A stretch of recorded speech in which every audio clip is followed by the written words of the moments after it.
Então tudo isso para a gente entender que apesar do asana ser uma técnica extremamente importante, extremamente eficaz para o desenvolvimento pessoal, ele é apenas um elemento dentro do todo. Ele é indispensável, extremamente eficaz, extremamente importante dentro desse contexto. Ele é muito mais eficaz quanto dentro desse contexto. E ele é indispensável, mas ele nem é mesmo a técnica mais importante. Mas ele serve como porta de entrada para muitas pessoas que estão buscando praticar yoga. Mas às vezes o leigo, não conhecendo exatamente o que é uma prática completa, uma prática autêntica de yoga, ele acaba ficando somente nisso. E às vezes nem isso ele pratica direito, porque se não for levado em consideração esses três aspectos do asana, que é a posição, respiração e atitude interior, muitas vezes ele pratica apenas isso. E ainda não leva nem mesmo em consideração os três aspectos que devem ser observados para a execução do asana. E para que a gente consiga, o iniciante ele não vai conseguir executar, somar todas essas três características logo de cara. É com o tempo de prática, ele vai se aperfeiçoando na execução da posição, aí ele pode prestar mais atenção na respiração, depois ele pode prestar mais atenção na atitude interior e depois ele consegue combinar eficazmente essas três características. Mas para ele chegar nessa situação, existem alguns aspectos que devem ser observados na execução da prática do asana. E é isso que nós vamos ver agora, começando pelo balanceamento. O balanceamento dos asanas serve para você conseguir montar uma série que seja ao mesmo tempo eficaz e segura. Esse balanceamento leva em consideração dois critérios.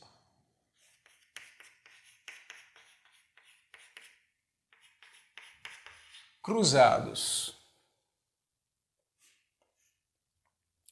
O primeiro critério leva em consideração o equilíbrio vertebral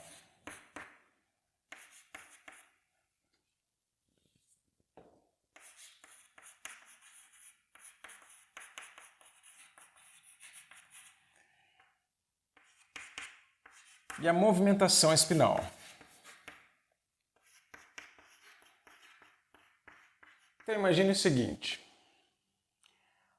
considere uma pilha de xícaras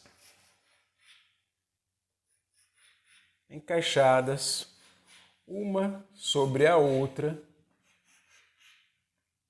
como se fosse a sua coluna vertebral. Essa pilha de xícaras ela tende a inclinar para um lado ou para o outro. Para que nós consigamos manter um equilíbrio e um alinhamento, é preciso um conjunto de forças, não só de tônus e força, mas de elasticidade para garantir a saúde e o bem-estar dessa coluna. Para manter o alinhamento, o equilíbrio e a estabilidade dessa coluna. Imagine o seguinte, como um mastro de um circo. Então, para que a tenda de um circo fique bem armada, nós precisamos aqui de um mastro principal e alguns auxiliares.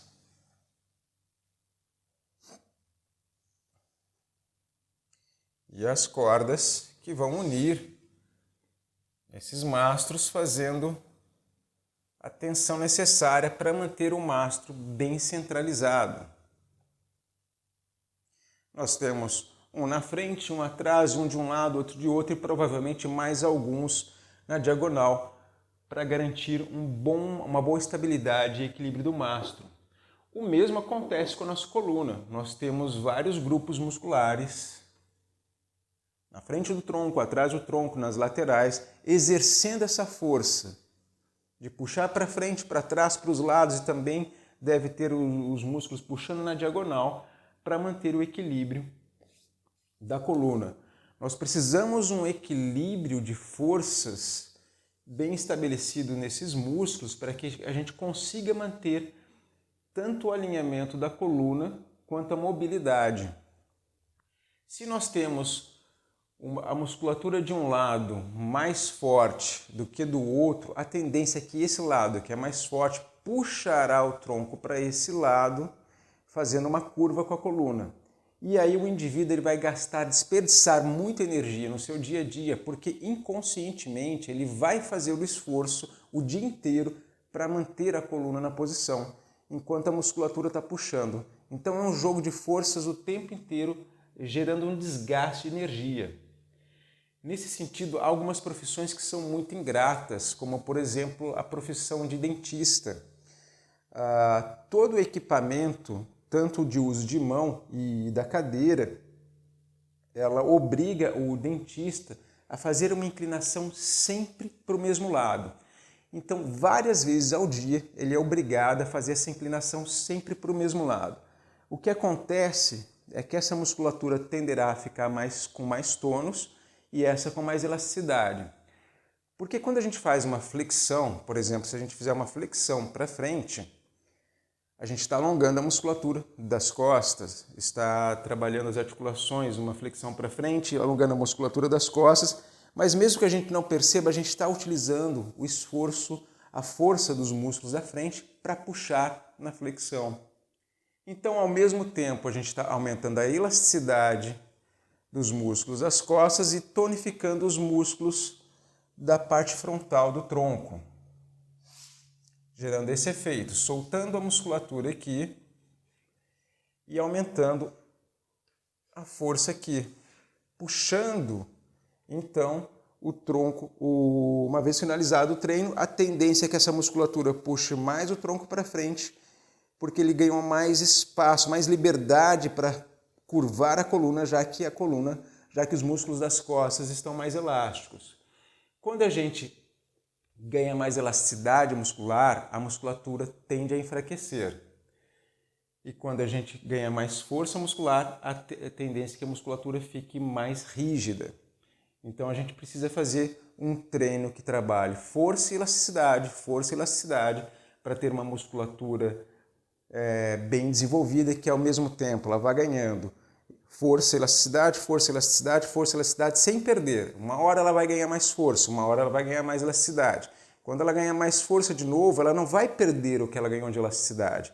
Ela vai perder um pouco, mas quando você treinar a elasticidade de novo, você vai recuperar aquela que perdeu e ganhar mais um pouco. Então sempre vai ganhando. Mas neste caso aqui, o exemplo que a gente estava dando, então o que acontece? Se você não fizer a compensação, você vai tender então a fazer com que a coluna fique puxada mais para um lado. É o que acontece no caso do dentista.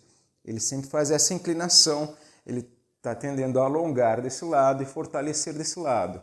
Então ele não só soltou mais aqui, como puxou mais aqui, e depois ele precisa ficar no seu dia a dia fazendo esforço para manter a coluna alinhada, desperdiçando energia sem perceber da onde está esse desperdício, da onde vem esse esforço extra.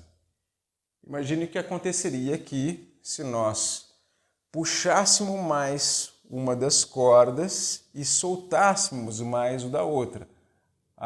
O mastro principal aqui ele tenderia a inclinar, queria um desequilíbrio total com os outros mastros e a tenda tenderia a cair. Eu lembro de um filme chamado A Mulher do Lago, ou A Mulher da Água, alguma coisa assim, se não me engano, do diretor Himalayan. Nesse filme tinha um personagem que ele, por graça, ele fazia musculação só de um lado do corpo. Então, de um lado do corpo ele tinha a musculatura bem hipertrofiada, bem definida, enquanto do outro lado ele tinha uma musculatura mais natural. No filme ele tinha uma postura legal, ele tinha a coluna bem alinhada. Só que isso na vida real produziria um efeito totalmente contrário. Isso faria com que a coluna dele tivesse uma curva bem acentuada para o lado aonde ele está exercendo, trabalhando mais força. E o que acontece quando esse desequilíbrio vai se intensificando é que as vértebras elas vão ficar giradas para o lado aonde a coluna está curvando. E esse giro das vértebras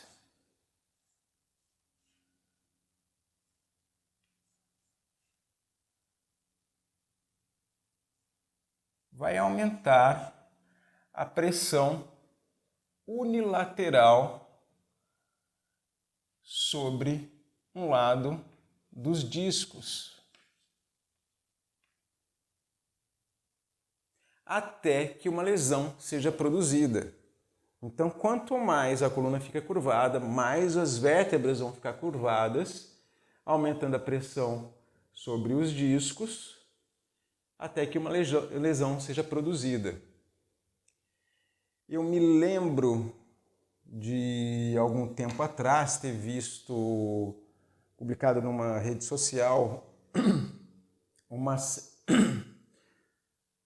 série de yoga que não tinha um foco no desenvolvimento que o yoga propõe.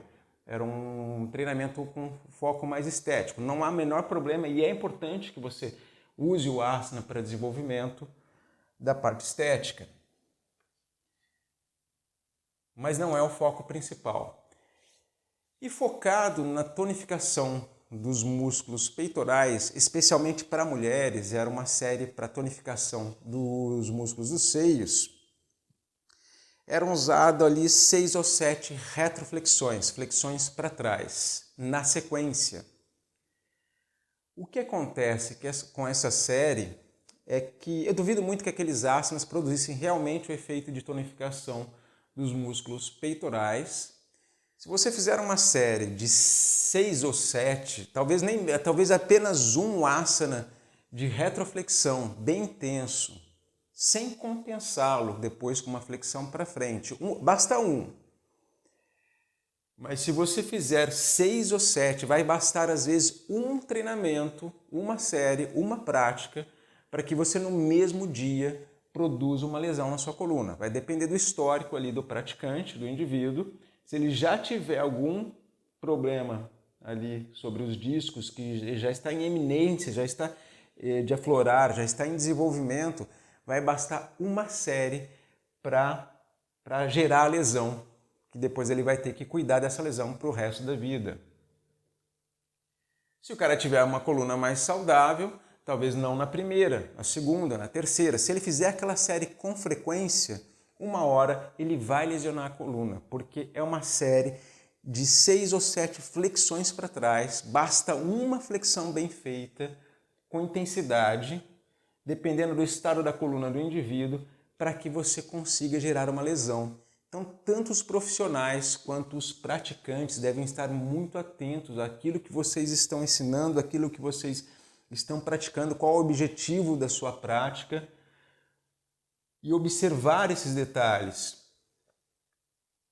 Continuar estudando, tanto o profissional quanto o praticante, ele deve investir constantemente em estudo. O yoga é uma filosofia de vida que você precisa de uma vida de investimento para aprender, porque você está sempre, à medida que você vai evoluindo, aprendendo mais e mais, você vai tendo acesso a um nível de conhecimento maior, tanto aquilo que é estudado em forma de teoria, quanto a troca de experiências entre praticantes, quanto a própria vivência pessoal. E às vezes a gente diz que o praticante desse método, ele sabe muito mais que alguns ensinantes. Nós temos muitas pessoas que estão ensinando sem ter formação. E algumas escolas utilizam apenas um dos critérios de balanceamento, um ou outro, e tem escolas que não utilizam nenhum dos dois, como o caso dessa que eu acabei de citar. Um outro exemplo que exemplifica esse princípio de equilíbrio entre as forças musculares e as articulações, que não é apenas na coluna, o corpo utiliza esse princípio em outras partes do corpo. Imagine o seguinte, você tem vai tirar a rolha de uma garrafa com a mão. Você puxa uma hora para um lado, você puxa a hora para o outro lado, e a rolha vai saindo aos poucos. Mas cada vez que você puxa, se você solta, a rolha ela fica com aquela inclinação. Então, quando a gente faz um asana para um lado, a gente faz o giro da vértebra, senão não tem a flexão. A flexão é quando as vértebras giram e vão alongando os músculos de um lado, fortalecendo do outro lado. Aí você tem uma flexão da coluna, aí você tem um trabalho sendo exercido. Quando você volta, a tendência é que a vértebra ela fique com um leve giro. Por isso é importante, a gente sempre procura utilizar, antes da flexão, a gente faz uma tração, a gente ganha, desperta ali, ativa os músculos de sustentação da coluna, aumenta a extensão da vértebra, aumenta o espaço entre as vértebras, aumenta a extensão da coluna e consegue fazer uma flexão até melhor se a gente não fizer a tração. Quando a gente já volta também tracionando e essa tração já ajuda a realinhar um pouco as vértebras. Mas será o asana de compensação, a flexão para o outro lado, é que realmente vai trazer a vértebra para a posição original. Desde que, seguindo a regra geral de compensação, a gente faça com a mesma força e intensidade para os dois lados. E tudo isso que a gente falou se refere à movimentação espinal. Então, quando a gente busca montar uma série balanceada, nós estamos buscando fazer um movimento durante a prática que observe todos os movimentos que a coluna pode fazer. Para frente, para trás, para os lados e de rotação. Observando todos esses movimentos durante a prática, a gente tem uma série equilibrada, levando ainda o treinamento de equilíbrio, aquelas posições, aqueles asanas que vão exigir que você perceba a necessidade de manter a coluna estendida. Você se coloca numa situação onde você precisa alinhar a coluna para conseguir se equilibrar, tomando mais consciência e treinando mais o equilíbrio da coluna, além do equilíbrio que vai ser criado por uma boa tonificação, ganho de força e elasticidade dos músculos, que não vão só garantir o alinhamento da coluna, o equilíbrio do alinhamento, mas também a mobilidade da coluna. A mobilidade é extremamente importante. A gente vê casos, por exemplo, que às vezes a pessoa tem a coluna bem alinhada, mas ela tem uma musculatura super desenvolvida, hipertrofiada, muito forte, que apesar de ter uma coluna bem alinhada e muscularmente bem estável, se ela for apenas muito forte, ela vai aumentar a pressão sobre as vértebras e a pressão das vértebras sobre os discos. Uma hora ela tenderá a ter um problema na coluna se ela não tiver um ganho, se ela não tiver um treino de alongamento conjunto.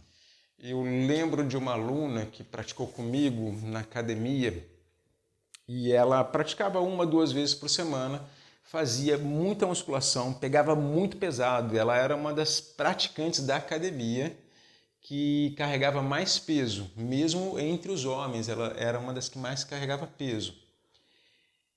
E depois de praticar muita musculação e um pouco de yoga, ela desistiu da musculação e decidiu praticar só yoga. E aí ela saiu da academia e foi para a escola praticar com mais frequência. Em pouco tempo, 1 ou 2 meses praticando com mais frequência, ela travou a coluna, porque ela estava ali com 3 hérnias de discos que ela estava cultivando há um bom tempo pelo excesso de musculação. O problema não foi a musculação, o problema foi o excesso de treinamento de força e pouquíssimo treinamento de alongamento. Ela fazia um pouco de alongamento nas poucas aulas de yoga que ela fazia na academia. Fora isso, ela fazia aquele alongamento básico de academia, mas não fazia um treinamento intenso o suficiente para compensar o excesso de peso que ela carregava. Então, para finalizar essa parte, nós precisamos de um trabalho bem equilibrado de forças quando eu digo fortalecimento, ganho de elasticidade, flexibilidade, resistência, tônus, mobilidade, para que nós tenhamos uma coluna estável e saudável. não só para garantir a saúde e o bem-estar do praticante, mas para garantir o desenvolvimento dele proposto pela prática de yoga, que tem relação com o segundo critério que nós vamos ver aqui. Agora, o segundo critério leva em consideração a ação da gravidade sobre a circulação sanguínea, ou seja, a força de atração da Terra sobre o corpo e a sua atuação sobre a circulação sanguínea.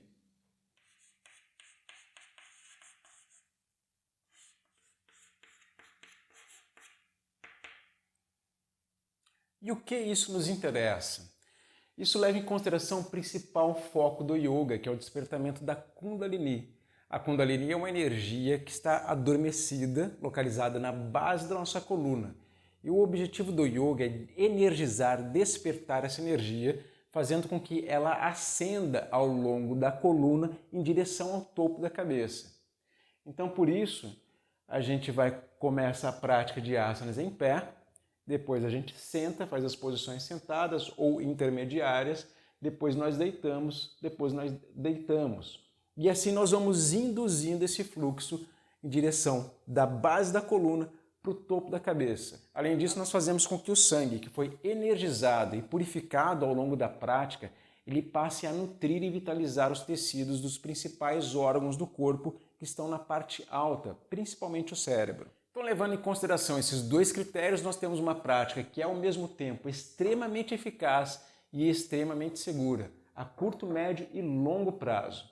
A maioria das escolas utilizam apenas um desses critérios e algumas, como o exemplo que eu acabei de citar, não utiliza nenhum desses critérios.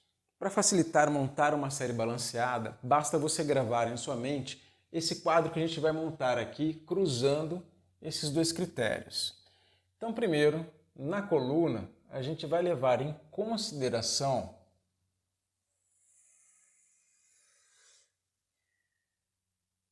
o equilíbrio vertebral e a movimentação espinal. Então, nós temos primeiro as posições de equilíbrio vertebral e as flexões. Então, nós podemos fazer com a coluna um movimento de flexão para frente, anteflexão.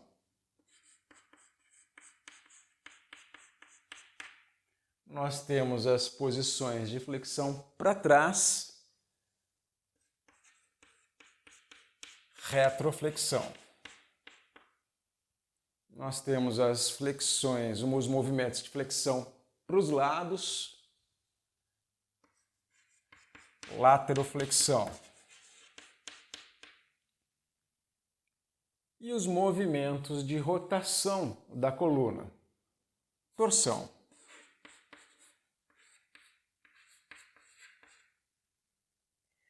Nós temos ainda alguns asanas, alguns aspectos que nós podemos treinar na prática de asanas que a gente considera complementares, que são os asanas de abertura pélvica,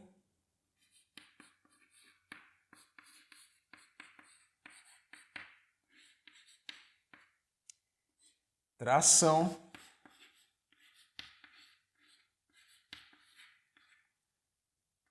e os musculares, que treinam força, e precisam ser observados porque leva em consideração um outro aspecto de compensação, que não está levando em consideração exatamente a coluna, mas o aspecto muscular. Você tem que ter um trabalho intenso de ganho de elasticidade da musculatura, mas se você só alonga, você enfraquece a musculatura. Você precisa tonificar a sua musculatura para que você tenha ao mesmo tempo mobilidade, mas tenha tônus.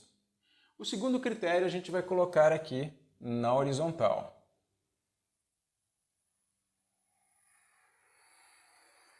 Então nós começamos a prática de asana com as posições em pé. Então nós começamos em pé, depois nós passamos para as posições sentadas ou intermediárias, deitamos, invertemos induzindo o fluxo energético e o fluxo sanguíneo no sentido da base da coluna dos pés para a cabeça. Então, primeiro as posições, os asanas de pé.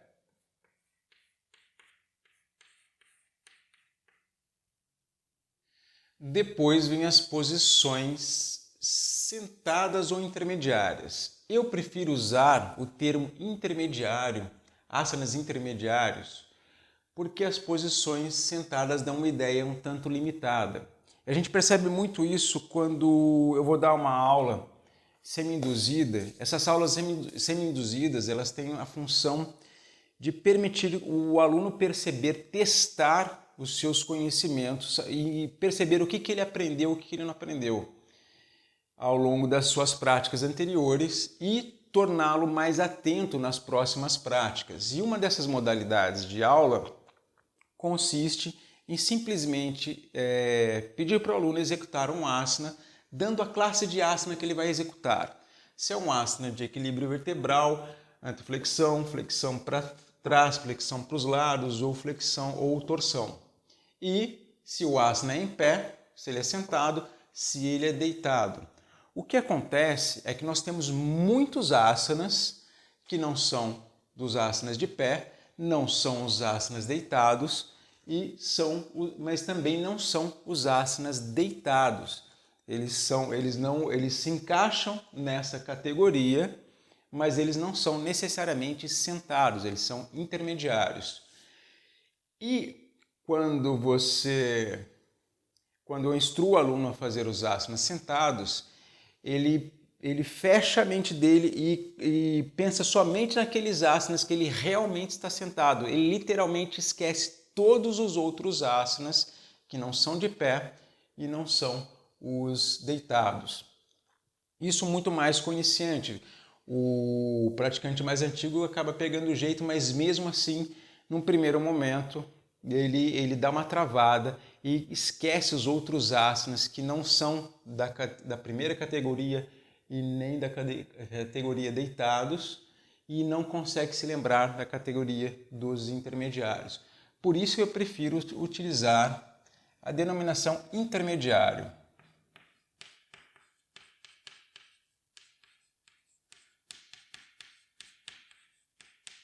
Porque ela é mais abrangente. Depois das posições intermediárias, nós vamos para as posições, para os asanas deitados. E depois a gente vai finalizar com chave de ouro, fazendo as posições, os asanas invertidos.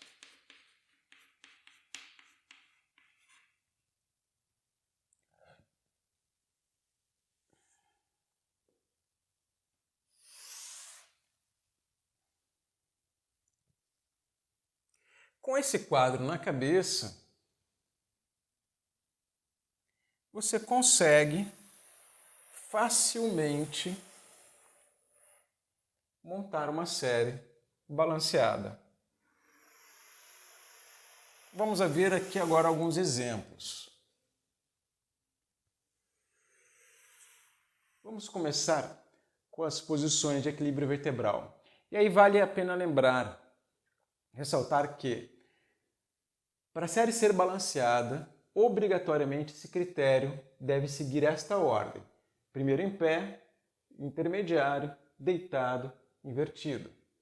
Primeiro um asana de pé, depois um asana intermediário, depois um asana deitado, depois um asana invertido.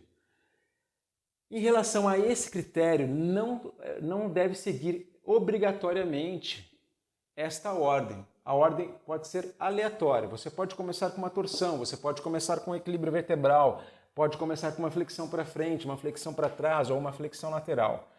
No entanto, é interessante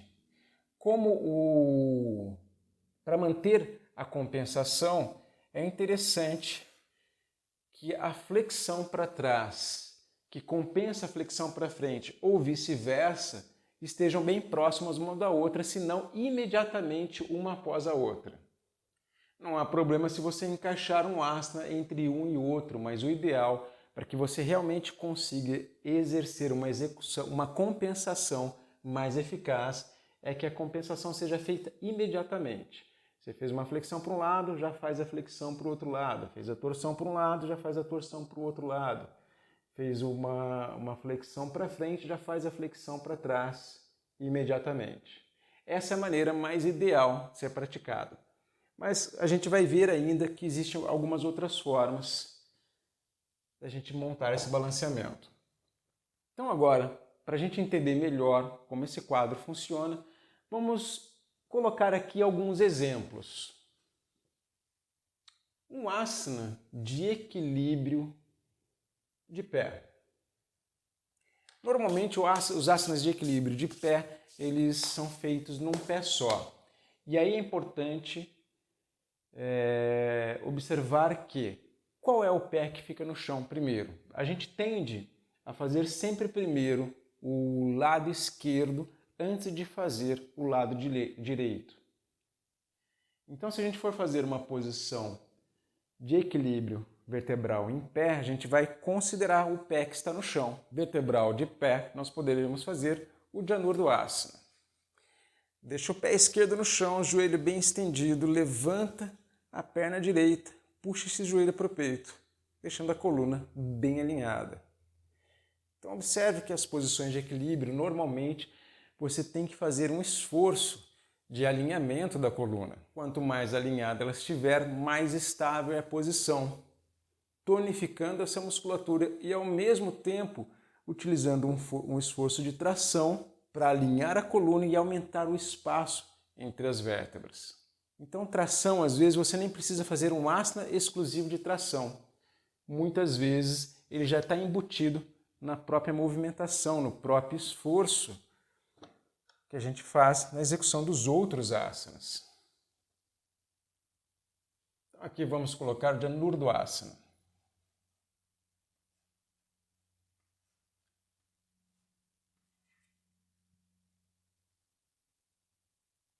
Agora, uma posição de flexão para frente de pé. Poderíamos fazer, então, toda a posição em pé que a gente vai fazer uma flexão com a coluna para frente. Aí é importante observar o que difere uma flexão e, às vezes, alguns asanas que parecem uma flexão, mas não são.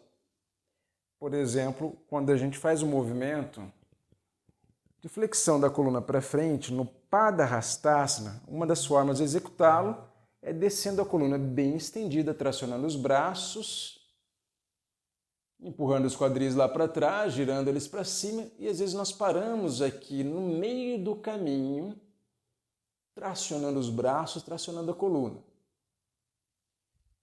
Se ficarmos aqui, é um asana. Só que nós não, apesar do tronco estar inclinado para frente, os quadris acompanham, induzem o movimento, sua coluna vai estar estendida, suas vértebras vão estar alinhadas, não vai ter uma flexão das vértebras da coluna. Desse ponto para baixo, aí você normalmente precisa fazer a curva que vai trabalhar o alongamento das pernas e o alongamento das costas e o giro das vértebras. Aí nós temos uma flexão. Até então, era apenas uma tração. Então vamos colocar aqui Padahastasana.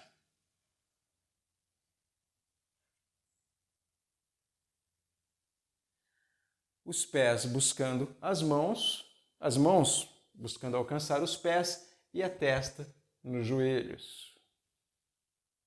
Depois, uma flexão para trás.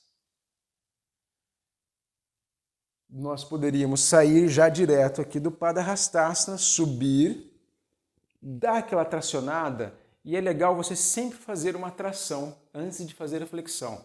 Você primeiro ativa os músculos, desperta os músculos, além disso aumenta o espaço entre as vértebras, já ganha ali um espaço maior entre as vértebras, e aí isso vai garantir uma flexão muito maior quando você fizer.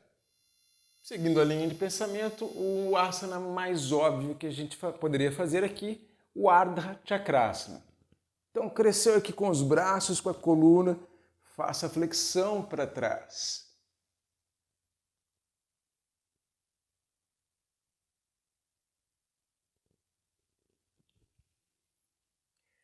Nós temos aqui o Ardha Chakrasana. Vamos deixar o desenho mais nítido para entender que é uma retroflexão.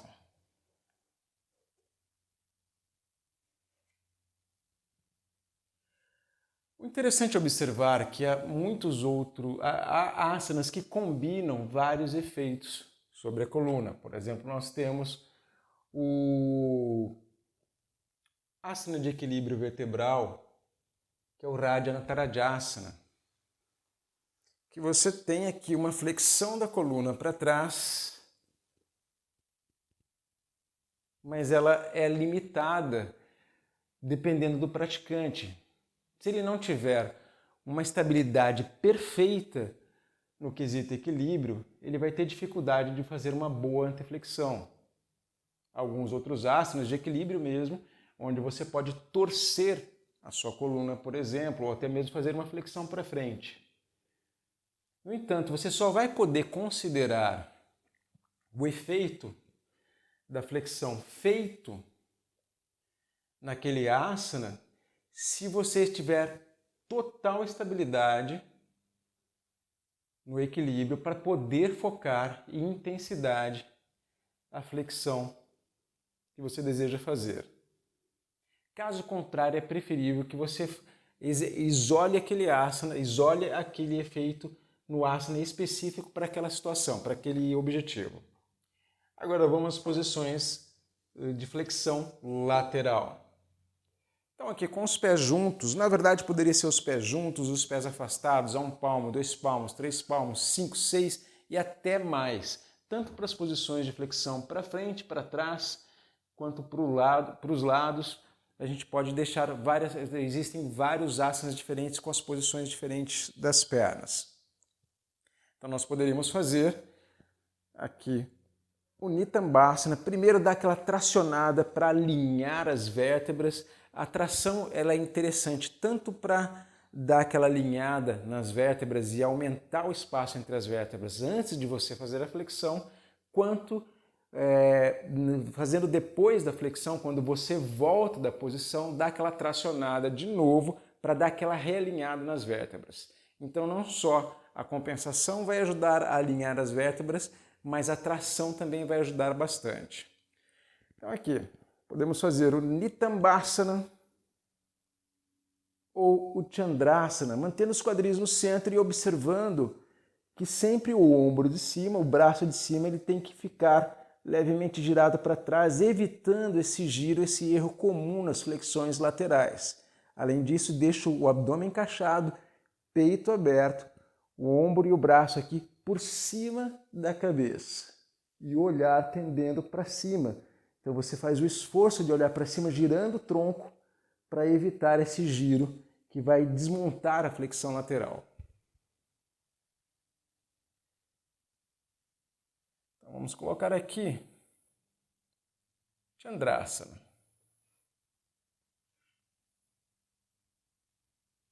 Depois nós temos as torções. As torções em pé, oficialmente nós temos um asana só, que é o Purnasana. Nós deixamos os dois pés afastados ali, mais ou menos 1 palmo, os braços elevados até a altura dos ombros para frente, giramos o tronco para o lado da torção que nós queremos fazer, soltando o ar, fechando as mãos e puxando os braços lá para trás, girando a cabeça, girando a coluna, não gira os quadris, porque já que o objetivo é torção, nós temos que pensar nas duas extremidades. Uma gira para um lado, a outra talvez não precisa girar para o outro lado, mas ela fica estável, porque se ela girar junto, você diminui o efeito da torção. Então, o mais importante observar nas torções é que os quadris normalmente eles ficam firmes e o restante, incluindo a cabeça, gira junto. pois a coluna começa na base da coluna ali nos quadris e vai até o final do pescoço. Inspira, desfazendo a torção, abrindo as mãos e ao soltar o ar de novo, já faça a compensação. Embora a torção em pé oficial só tenha uma, há outros asanas que você pode utilizar. Há asanas de equilíbrio que você pode fazer, mas como eu disse antes, você tem que estar bem estável na posição de equilíbrio, no equilíbrio em si, para que você possa focar nos outros efeitos, nos outros trabalhos que você pode executar sobre a coluna. Mas há asanas, por exemplo, de força ou de abertura pélvica que você pode combinar outros efeitos. Por exemplo, no Dhanurasana, onde você vai deixar 5 palmos de distância entre os pés, vai flexionar o joelho, abaixando os quadris, até que o joelho fique alinhado com o calcanhar. E aqui você pode fazer uma flexão lateral, pode fazer uma flexão para trás e até mesmo uma torção da coluna, sem perder a estabilidade do restante. Nós vamos deixar aqui, por enquanto, só o Purnasana. Os pés afastados.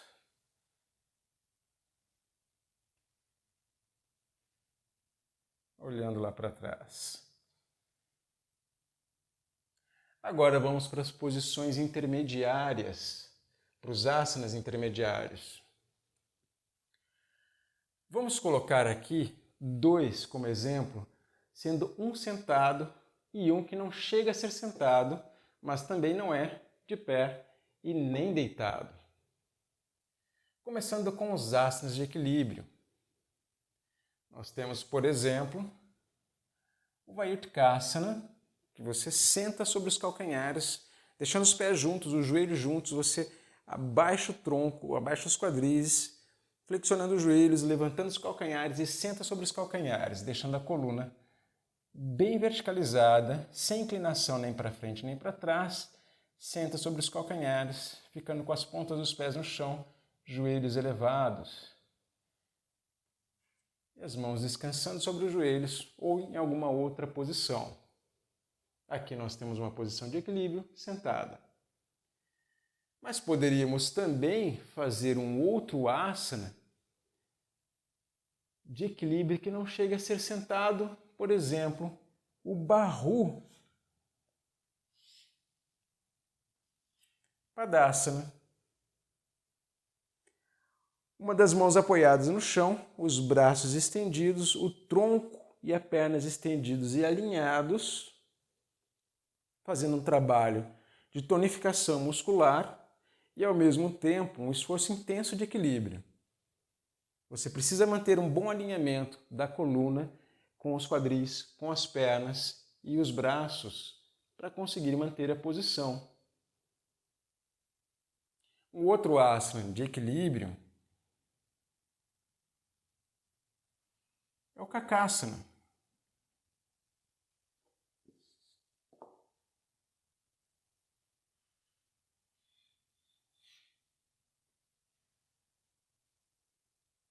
Nós apoiamos os joelhos sobre os braços, transferimos o peso, tiramos os pés e nos equilibramos apenas com o apoio das mãos no chão. Mas ainda assim há um outro esforço interessante que às vezes o iniciante não percebe, por falta ainda de força e consciência corporal. Ele tende a ficar com a coluna muito curvada, tentando se equilibrar, ajeitar os joelhos sobre os braços e manter a posição. Mas depois que você tem uma certa consciência corporal e uma estabilidade na posição, o esforço que você deve fazer no Kakasana é de abrir o peito e empinar os quadris, fazendo o esforço de tirar o peso que está apoiado aqui nos braços.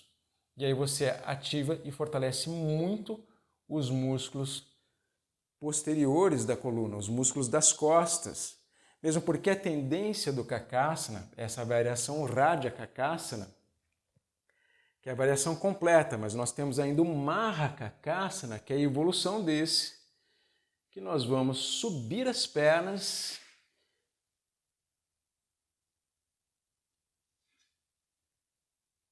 E o tronco estendendo tudo para cima, ficando apenas com as mãos no chão.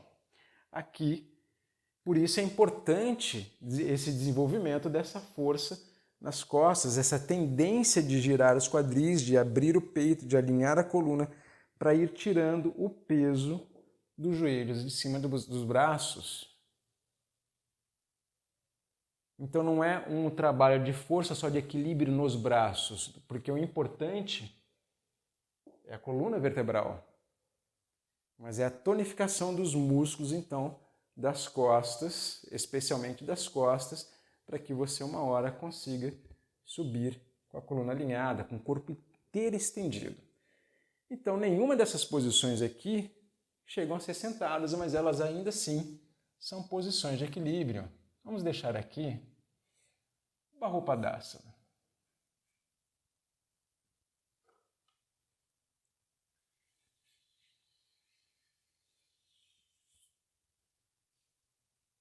Agora as posições de flexão para frente.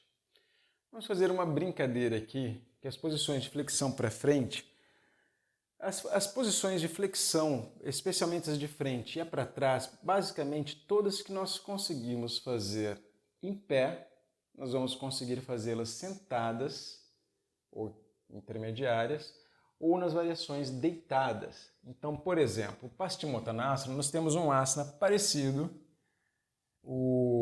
Em relação ao Padarastasana, nós temos um asana parecido, que é o Paschimottanasana.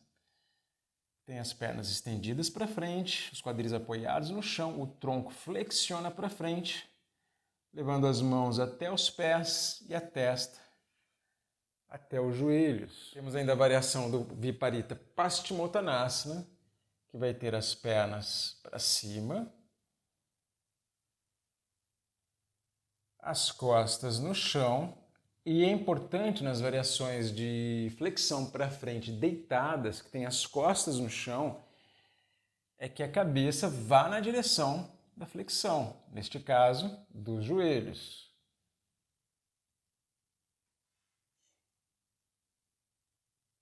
Os quadris podem ficar elevados, as pernas vão ficar aqui por cima, as costas têm que ficar no chão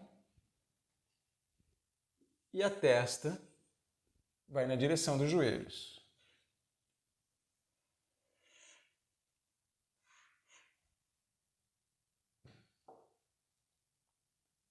Então, é quase o mesmo asana feito na variação sentada e na variação deitada.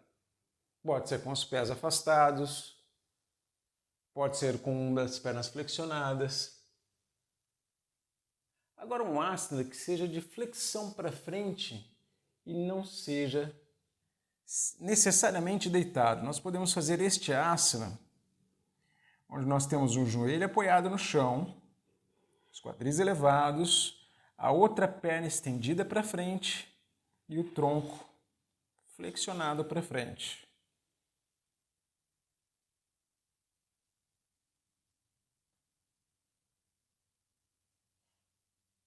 Nós não estamos nem deitado, nem em pé e nem sentado. E ainda assim estamos trabalhando a flexão da coluna para frente. De flexão para trás agora.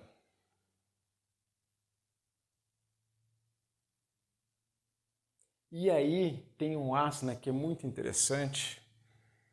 Tem dois asanas que criam uma certa confusão, que é o Ustrasana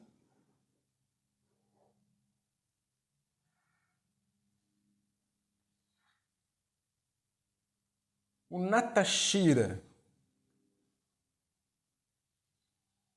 Vajrasana e o Raja Chakrasana, que o pessoal de fora conhece muito como ponte.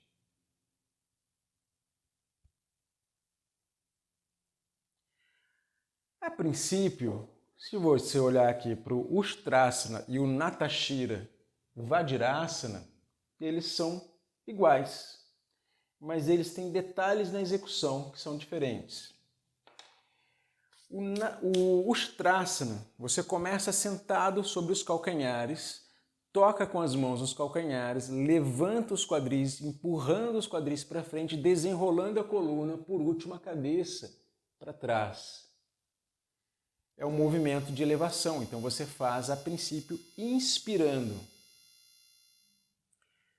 Já o Natashira Vajrasana, você começa com os quadris elevados, com as mãos na cintura e inclina o tronco para trás, podendo ou não pôr as mãos nos calcanhares. Da mesma forma, o Ushtrasana, você começa com as mãos nos calcanhares, isso é importante. Você levanta os quadris, inclina o tronco para trás e aí pode variar a posição das mãos, puxando as mãos para trás, paralelos à cabeça, fazendo até mesmo uma torção. Pode fazer da mesma forma. As mesmas variações da posição dos braços no Ustrasana podem ser utilizadas na variação do Natashira Vajrasana. A diferença é que um começa sentado e aí você sobe os quadris e inclina o tronco para trás. O outro começa com os quadris no alto e depois você inclina o tronco para trás. Esse é feito com inspiração, porque todo movimento feito para cima é feito com inspiração. Esse é feito com expiração. Todo movimento para baixo é feito com expiração. Nós vamos ver melhor essas regras na hora das regras gerais de execução.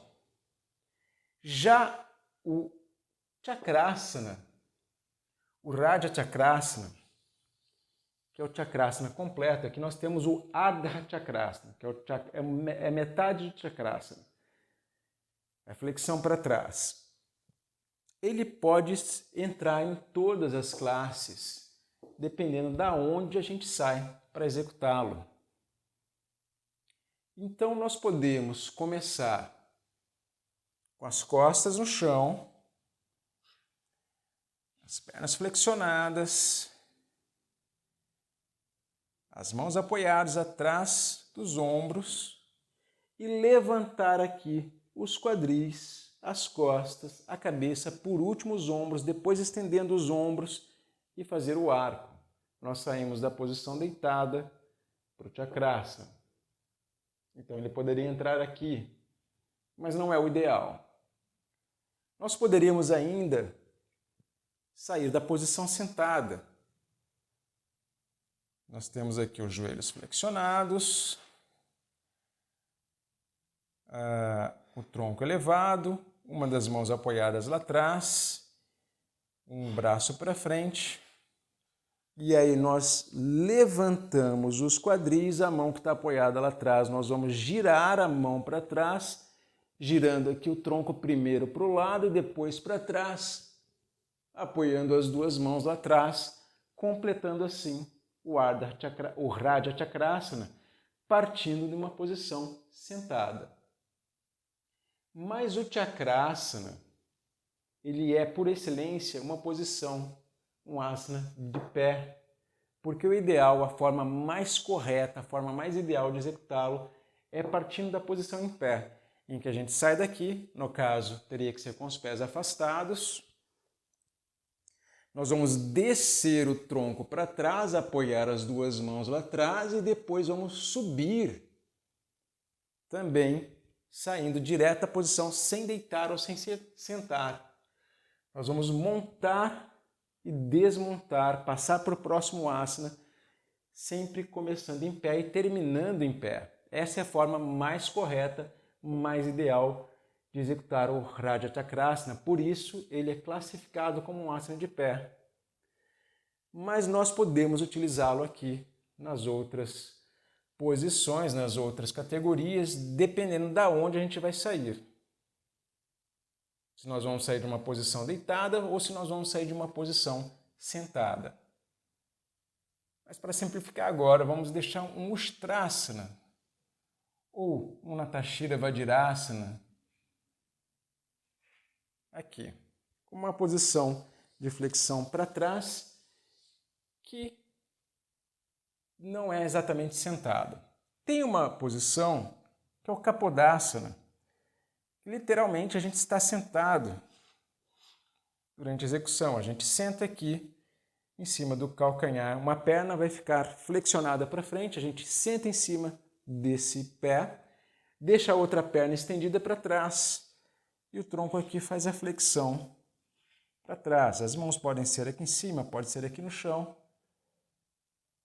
mas aqui nós estamos literalmente sentados.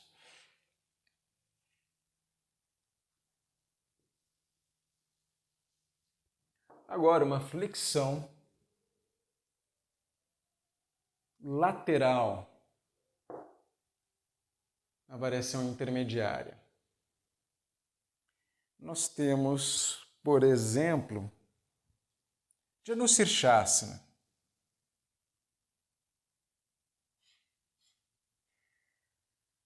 Sentado de frente, com as pernas afastadas, nós deixamos uma perna flexionada, a outra perna estendida e fazemos uma flexão lateral para o lado da perna que está estendida. A mão de cima vai na direção do pé, a de baixo ela faz uma alavanca aqui contra a coxa para ajudar a manter aquele esforço de não deixar inclinar a parte de cima para frente. Com o braço de baixo você empurra o ombro de baixo para frente e aí fazendo o esforço de olhar para o teto, girando não apenas o rosto, não apenas os olhos, mas girando o tronco inteiro para manter esse alinhamento da coluna e garantindo que a flexão seja exclusivamente para o lado. Mas nós podemos também fazer aqui o Parigrasana, com o joelho apoiado no chão, a perna para trás, a outra perna estendida para o lado e aí flexionamos o tronco para este lado.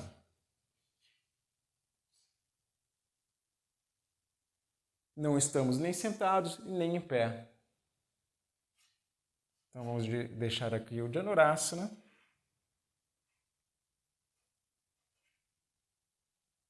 E o Parigrasana.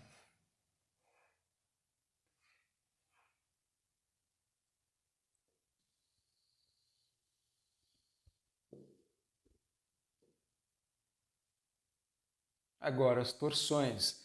As posições intermediárias, nos asanas intermediários, nós temos uma variação maior de torções. Nós temos, por exemplo, o Matsyendrasana, onde a gente deixa uma das pernas, por exemplo, uma variação aqui estendida para frente, a outra perna vem por cima, flexionada, apoia o pé lá do outro lado, o tronco gira para o lado da perna que está elevada. E o outro braço ele vai fazer uma alavanca contra a coxa, enquanto o outro braço apoiado no chão ou elevado puxa o tronco na outra direção. Então, por exemplo, se a perna esquerda estiver por cima da direita, o tronco vai girar para o lado esquerdo, a mão esquerda apoiada no chão, vai puxar o tronco na torção, enquanto o braço direito, formando aqui uma alavanca, empurra, fazendo uma torção da coluna e o rosto gira para o outro lado. Se estendermos a perna aqui, nós vamos ter o Vakrasana. Nós ainda poderíamos fazer um outro asana, que ele é um asana de força, ele é um muscular, mas ao mesmo tempo ele é um asana de equilíbrio, mas ele também tem um trabalho intenso de torção na coluna, que é uma das variações de Kakāsanas. Nós temos aqui os braços apoiados, as mãos apoiadas no chão, os braços flexionados. As pernas vêm aqui na variação mais simples, flexionadas e apoiadas. A coxa apoiada, neste caso, por exemplo, seria a coxa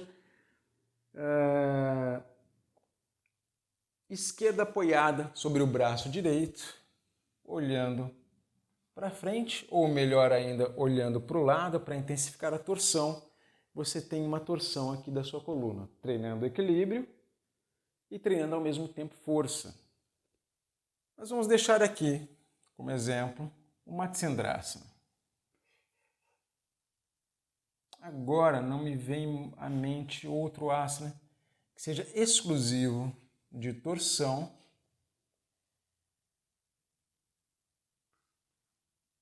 que não seja necessariamente sentado. Vamos deixar esse exemplo de Kakasana. O foco aqui é força. Agora vamos para os asanas deitados. Primeiro, de equilíbrio.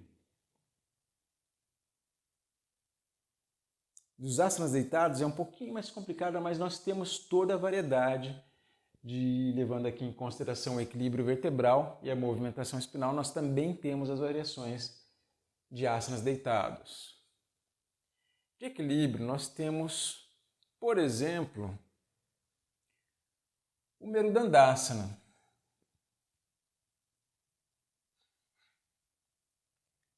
Ele consiste em você deitar. Nós temos o Merudandasana, que é com as costas no chão, e nós temos um trabalho muito mais intenso abdominal, levantando o tronco e as pernas, deixando a lombar no chão.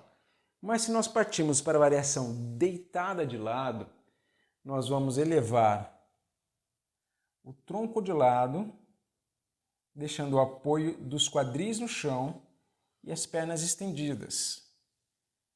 Puxando o braço de cima na direção do pé e o outro braço aqui, puxando para cima, também nesse sentido.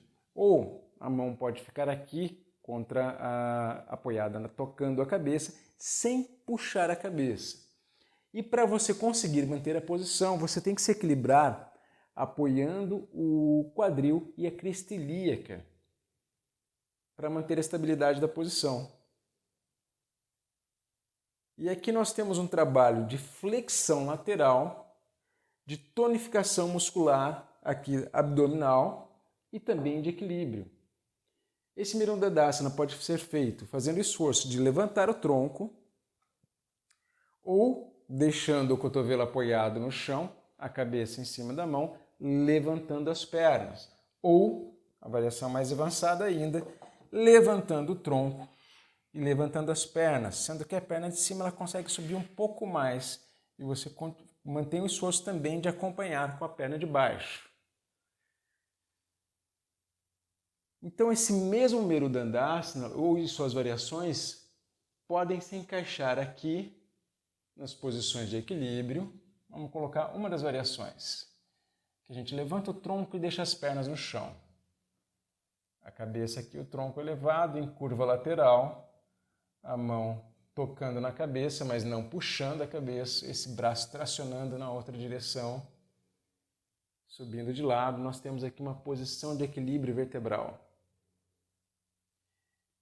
Mas também pode ser considerada uma flexão lateral. Vamos utilizar essa variação. Nós deixamos a cabeça apoiada no braço, na mão, o cotovelo apoiado no chão e subimos as pernas.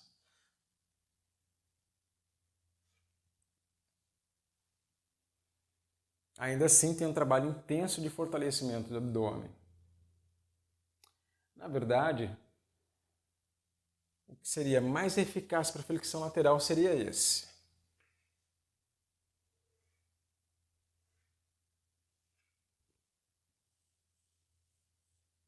O que seria mais eficaz aqui para equilíbrio seria com a elevação do tronco e das pernas.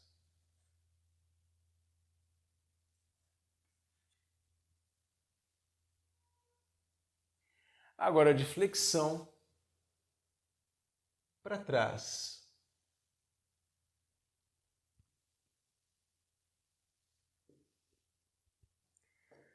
Nós poderíamos fazer o Dhanurasana, segurando atrás das costas. Nós flexionamos os joelhos, seguramos com as mãos o dorso dos pés ou os tornozelos. E aí fazemos o esforço de estender os joelhos e puxar os pés para cima, levantando do chão as coxas, os quadris e o peito, deixando apenas o abdômen no chão.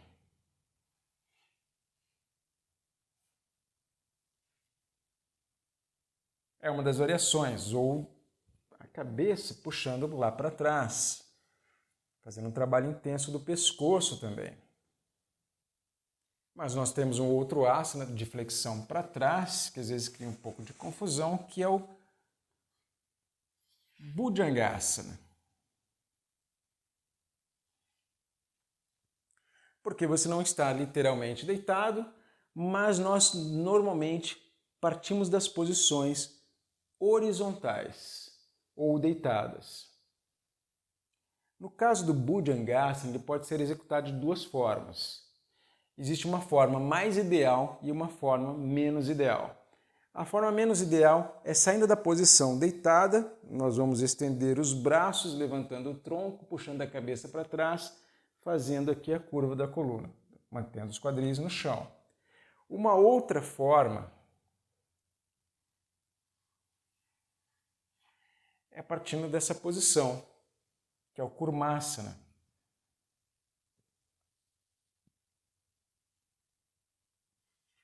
Que é um asana de semi-relaxamento. Embora nós estejamos sentados, como o tronco está na horizontal, nós consideramos que ele faz parte da classe dos asanas deitados.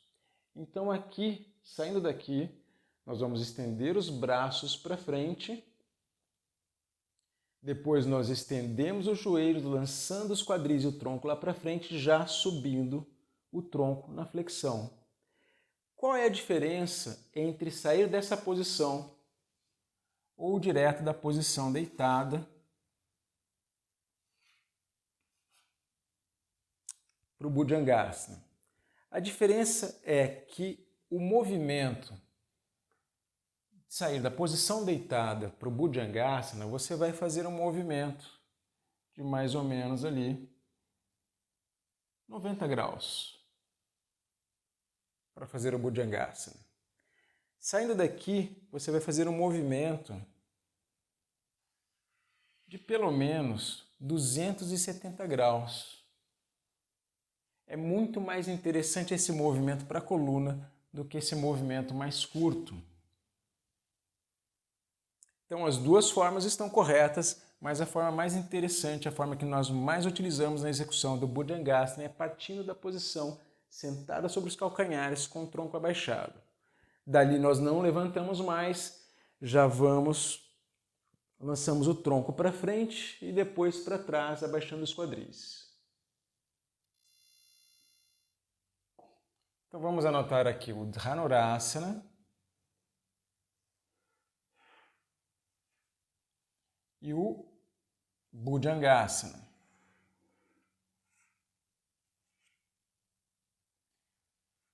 Outra curiosidade interessante sobre o Bhujangasana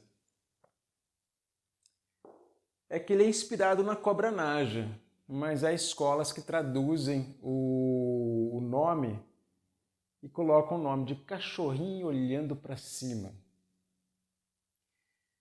Bom, por isso que a gente prefere não utilizar as traduções para manter a tradição e a correção da nomenclatura. Agora vamos para as posições de torções. Novamente, nós temos uma certa limitação de variedade de posições de torção na classe dos asanas deitados. Praticamente nós temos apenas o Chalanasana. Nós deitamos de costas no chão, estendemos um braço para o lado, giramos o rosto para aquele lado e com a mão oposta a gente vai puxar, no caso desse exemplo, a gente vai puxar o joelho esquerdo com a mão direita, girando os quadris, torcendo a coluna. Diferente das outras variações sentadas em pé, que a gente tem como base os quadris que ficam firmes e a gente gira o resto da coluna, dessa vez nós vamos ter o ombro firme aqui no chão.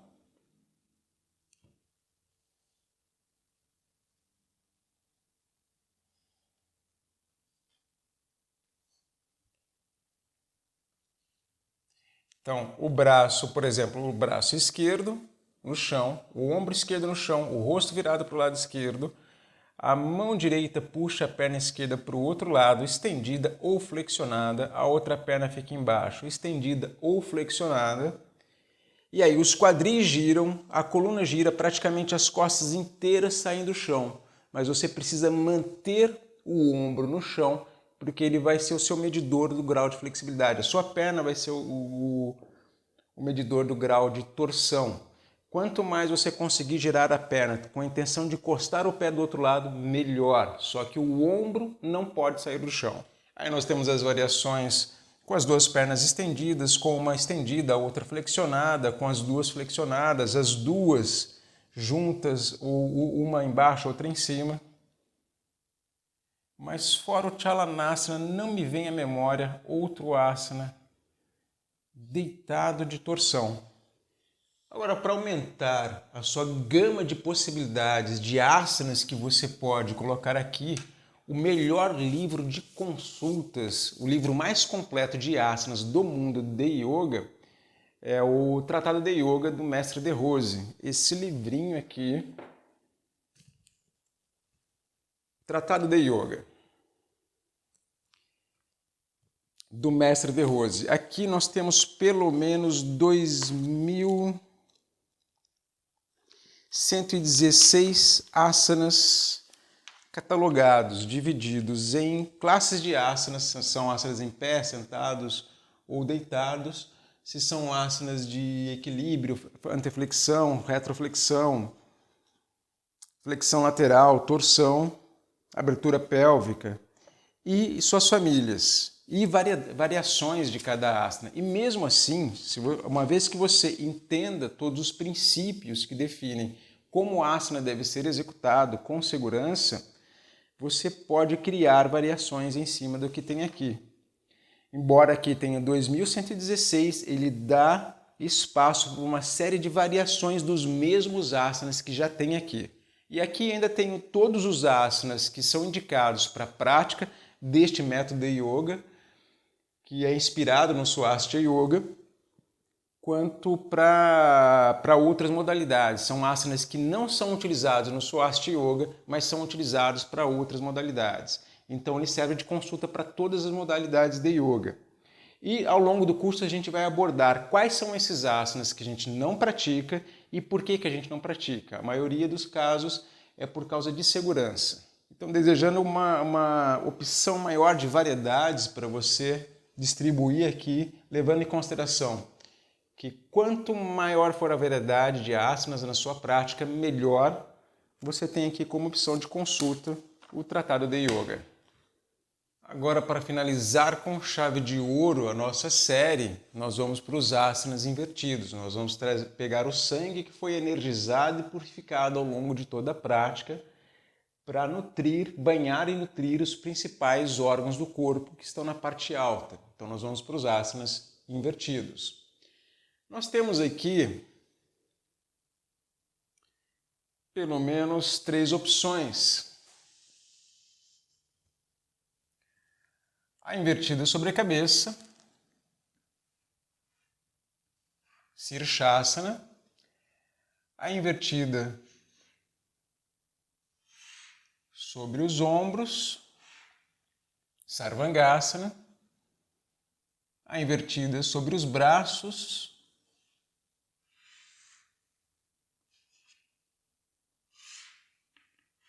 pode ser com os braços estendidos, pode ser com os braços flexionados, o Vrishkasana. E nós temos um tipo de, como exemplo dos asanas que a gente não faz no Swastika Yoga, nós temos esse Sirshasana executado dessa forma aqui. No Swastika Yoga, a gente utiliza esses 3. Esses 2 aqui são Vrishkasana, Sarvangasana, Sirshasana. Essa é uma modalidade, uma variação de Sirshasana que a gente não utiliza no Swastika Yoga. Agora vamos entender cada um deles. Para o objetivo que a gente busca aqui, que é trazer o sangue para a parte mais alta do corpo, pelo máximo de tempo possível, e os tempos ideais estão acima de 10 minutos, o Vrishkasana apresenta um problema. Ele é um asana de exigência extrema de força e muita habilidade do praticante e poucos realmente conseguem fazê-lo. Muito mais pessoas conseguiriam fazê-lo se tivessem mais dedicação, mais disciplina, mas poucos realmente se dedicam realmente a conseguir executá-lo. E mesmo assim, ficar 10 minutos dele precisa um desempenho muito elevado do praticante para chegar a esse ponto. Então, nós costumamos utilizar o Vrishikasana nesse meio. Ele é mais interessante. Para aquilo que a gente quer, uma permanência mais longa, a gente utiliza o Sirshasana e o Sarvangasana. No entanto, o asana mais eficaz para esse trabalho e mais seguro, apesar das aparências, o mais seguro é o Sirshasana, que é invertido sobre a cabeça. O Sarvangasana ele é muito utilizado em escolas que trabalham com pessoas que têm uma saúde mais limitada e, às vezes, para o praticante que tem um desempenho físico mais limitado. Mesmo assim, eu procuro sempre deixar para ensinar o Sarvangasana para o aluno mais antigo, porque ele é um asana que ele faz um trabalho diferente do que o Sirshasana faz, um trabalho muscular diferente. E é preciso, sim, desenvolver a habilidade, treiná-lo para desenvolver as habilidades que são exigidas nele. Só que se eu ensino para o aluno iniciante o Sarvangasana, ele vai conseguir fazer com mais facilidade e sempre na hora de fazer a invertida, ele vai preferir fazer aquele que ele já consegue do que treinar aquele que ele não consegue. E esse aqui, embora às vezes ele é dito como um preparatório para esse, ele não desenvolve a musculatura necessária do jeito que precisa ser desenvolvida para você um dia conseguir fazer o Sirshasana. Então a melhor opção que você tem é, se você não consegue fazer o Sirshasana, a invertida sobre a cabeça, você vai fazer o Grivasana.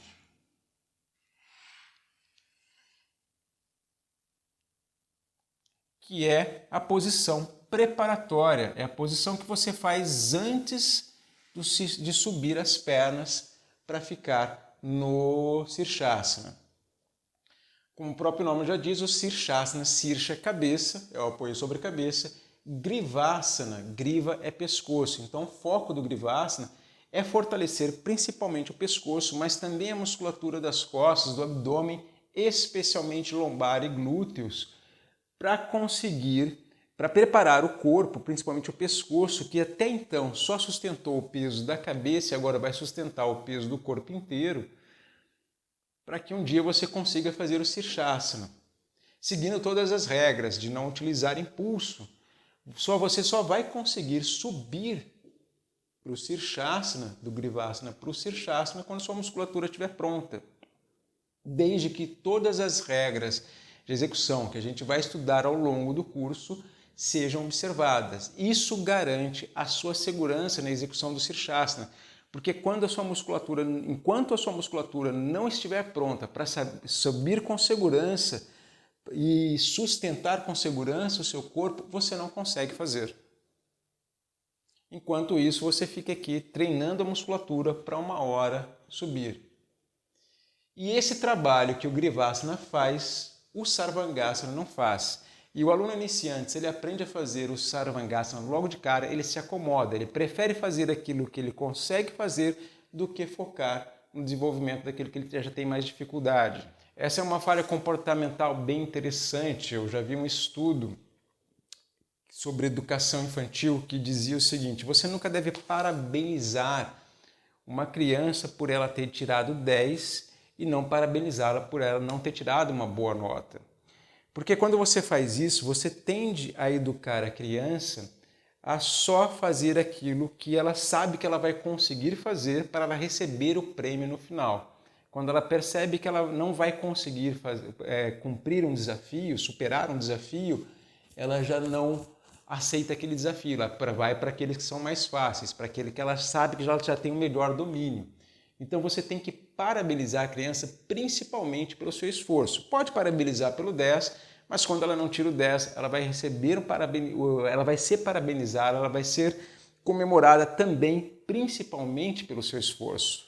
Esse é um erro na educação, porque a gente aprende muito mais quando a gente erra do que quando a gente acerta. A tendência quando a gente acerta é meio que se acomodar. Então, a gente vê esse padrão comportamental no aluno, que às vezes aprende o mais fácil e tende a querer não treinar o Sirshasana e ficar acomodado no Sarvangasana. E aí ele não treina, ele nunca vai fazer o Sirshasana. Então, eu só ensino o Sarvangasana para aluno mais antigo, depois que ele dominou o Sirshasana. Agora nós temos essa outra variação aqui. Essa é uma variação de Sirshasana muito fácil de fazer. Às vezes o aluno, na primeira aula, sem muita consciência corporal, nem muito preparo muscular, ele consegue montar essa variação.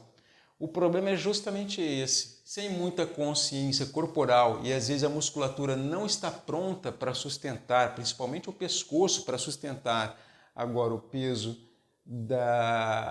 do corpo sobre o pescoço, é muito mais fácil você se machucar nessa posição. Enquanto esta variação, como eu disse antes, apesar das aparências, ela é muito segura, porque você só consegue sair da posição preparatória quando a musculatura está pronta para suspender e sustentar a posição por bastante tempo. Lembrando que os tempos ideais são acima de 10 minutos.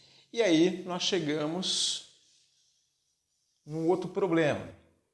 O Sarvangasana, diferente do Sirshasana e dos outros asanas, até onde eu sei, é o único asana que tem uma certa limitação de permanência na posição.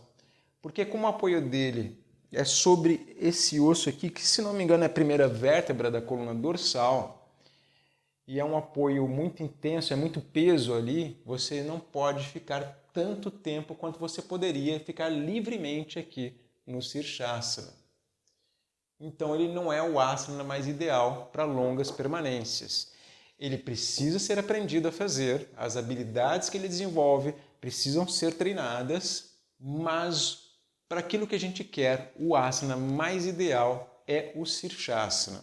No entanto, para efeito de balanceamento, ele se encaixa muito bem dentro desse quadro. Por isso nós vamos dividir aqui em duas partes, deixando duas opções de invertida.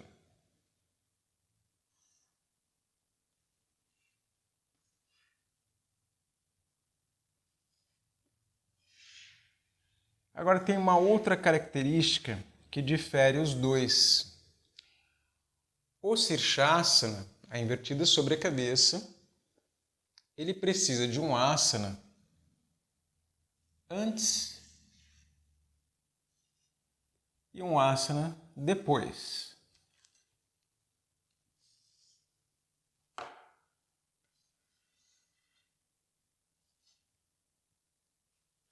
Aparentemente eles são bem parecidos.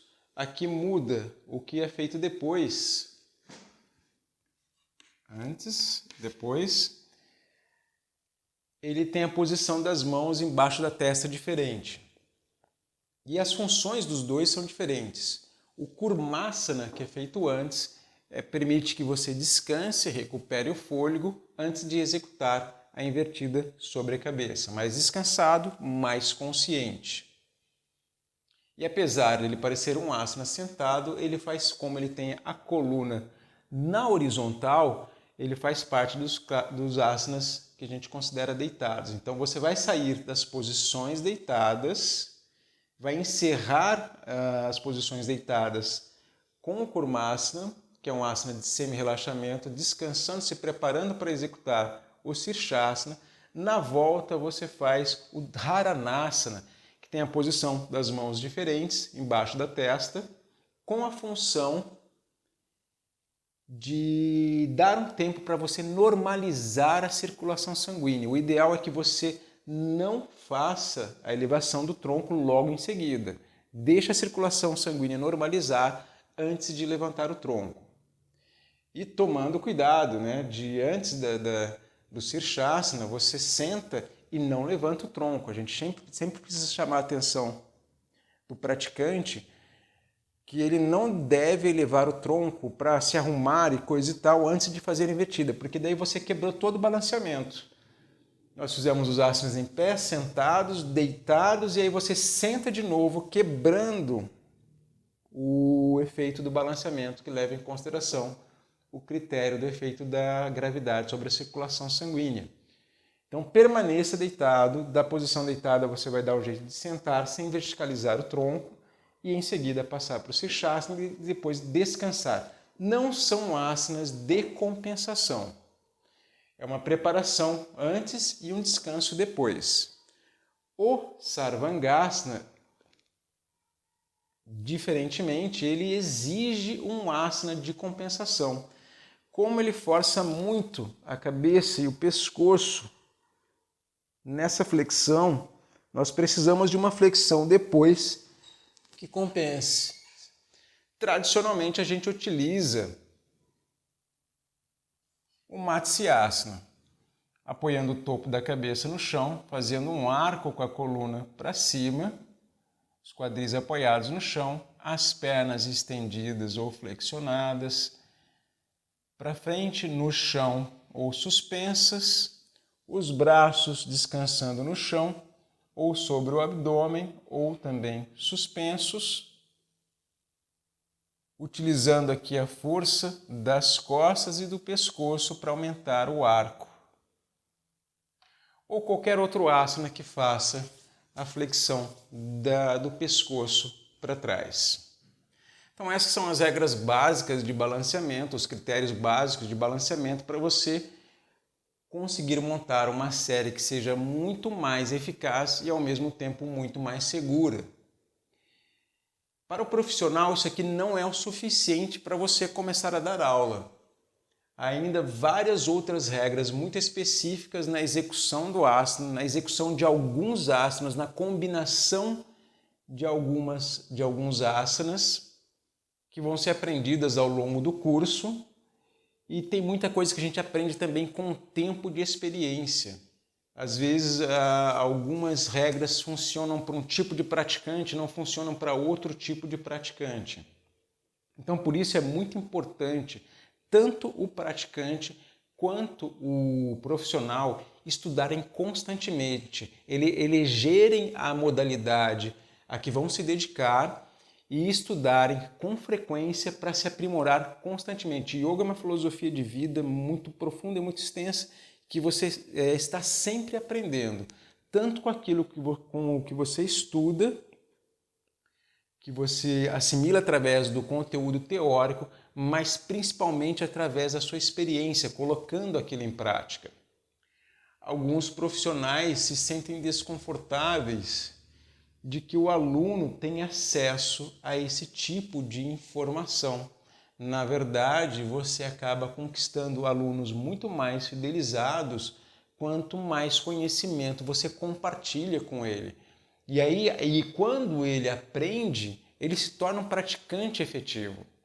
Esse aqui é apenas o básico do conhecimento que ele precisa para praticar com mais segurança, com mais conforto, mas o aprendizado é muito maior quando é compartilhado através de experiência entre alunos e profissionais.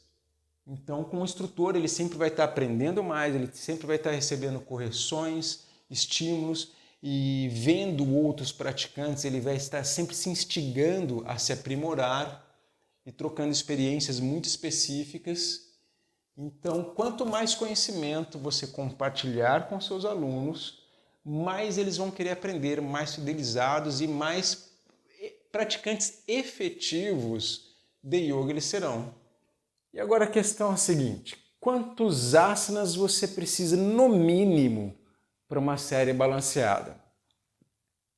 Para uma sessão de asanas, para um treinamento de asana? Quantos asanas no mínimo você precisa? Desde que todas estas exigências sejam cumpridas, nós podemos, por exemplo, Assim, quanto maior a variedade de asanas numa prática, melhor. No entanto, existe um mínimo. Então, por exemplo, se nós tivermos um asana de equilíbrio, se nós tivermos um asana de flexão para frente, se nós tivermos um asana de flexão para trás, se nós tivermos um asana de flexão lateral, se nós tivermos um asana de torção e um asana invertido, nós balanceamos levando em consideração esse critério. Agora nós temos que verificar se esse critério aqui, da ação da gravidade sobre a circulação sanguínea, foi atendido. Nós temos aqui as posições de pé, nós temos aqui duas intermediárias, nós temos um asana deitado, faltou um invertido. Então nós colocamos aqui mais um asana.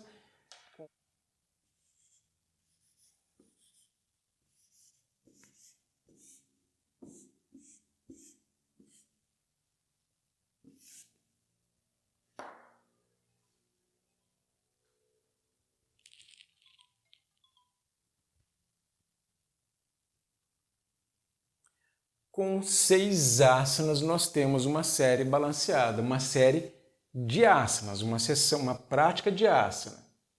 Se nós formos levar em consideração a prática completa de yoga, as 8 partes, nós precisamos de mais 2 asanas. Nós precisamos de um asana de posição sentado, com as pernas cruzadas, para o aquietamento inicial, para as técnicas iniciais, o aquietamento, mudra, puja, mantra, pranayama, talvez até mesmo kriyas. Depois nós executamos a série de asanas, fazemos o Yoga Nidra, que precisa de uma posição deitada, o Shavasana. E depois, novamente, uma posição sentada de pernas cruzadas para a execução do Samyama, treinamento de meditação, concentração, meditação e hiperconsciência. Então, para uma série de asanas, nós precisamos de 6. Para uma prática completa de Swastika Yoga, nós precisamos de mais 2, então nós precisamos de 8 asanas. Lembrando que quanto maior a variedade de asanas, melhor. Agora vai uma ressalva. Às vezes a gente diz que um praticante desta modalidade de yoga tem mais conhecimento do que alguns ensinantes de yoga por aí. Eles não utilizam esses critérios de balanceamento. E infelizmente tem gente que aprende isso aqui e acha que já é o suficiente para sair dando aula de yoga. Mas existem ainda muitos outros critérios, muitas outras regrinhas que são muito específicas na hora de se praticar, que somente com o tempo e a experiência você vai aprender. Então essas são as regras básicas de balanceamento baseadas nas regras de compensação. Com essa visão, com esse conhecimento, você já consegue montar uma série que seja muito mais eficaz e ao mesmo tempo segura. Mas não é o suficiente para o profissional começar a dar aula. Existem muitas outras regras que a gente vai aprender ao longo do curso, que são muito específicas de alguns asanas, de algumas combinações de asanas e muita coisa que vai ser aprendida mesmo na experiência, no dia a dia.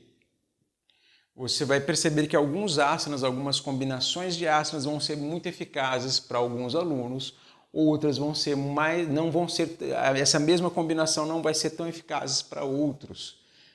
Então, o aluno ele aprende muito com a sua prática, com a sua experiência e com a troca de conhecimento entre alunos. E o profissional ele aprende muito observando e conversando com os seus alunos. Então, isso aqui é o básico para você conseguir montar uma série balanceada, mas ainda há muitos outros detalhes na forma como você se movimenta, na forma como você executa o asana, no que se refere ao movimento e também o que você faz durante a permanência do asana, que devem ser observados para que o asana seja realmente um asana e para que ele produza os efeitos desejados.